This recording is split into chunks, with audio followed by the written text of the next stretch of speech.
Hello, this is Sage reporting for Kalkine. Thank you for joining us today, and please stay tuned for the Australian Stock Market Open Report. ASX 200 today, market opens higher after strong Wall Street rebound. In summary, the ASX 200 opened higher on Friday, following strong rebound by the benchmark Wall Street indices after a steep plunge in the previous session. By 10:06 a.m. Australian Eastern Daylight Savings Time, the ASX 200 was at 6,682.80, up 33.10 points or 0.50%.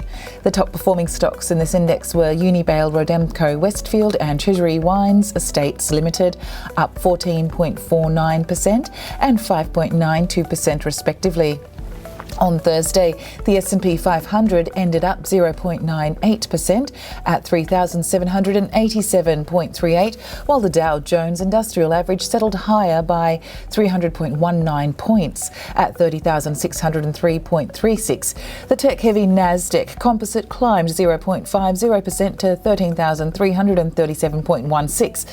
The US shares closed higher despite the economy expected to grow below market expectations at 4% in the fourth quarter, according to the first estimates of the US gross domestic product, or GDP. In gainers and losers, the top performing stocks in this index were Unibail-Rodamco-Westfield and Treasury Estates Limited, up 14.49% and 5.92% respectively. IOOF Holdings down 10.61% and Xero Limited down 6.29% were among the top laggards. In sectoral movement, while the ASX 200 information technology was up 2.525%, the ASX 200 industrials advanced 2.111% in the opening trade.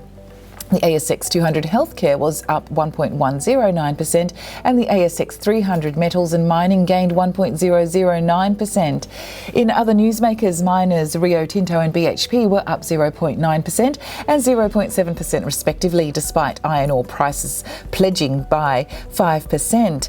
BlueScope shares were trading higher 6% after the company announced that its first half financial year 2021 EBIT is expected to exceed prior guidance of nearly 475 million Australian. Thank you for joining us. Please stay tuned for our next market report. This is Sage for Kalkine.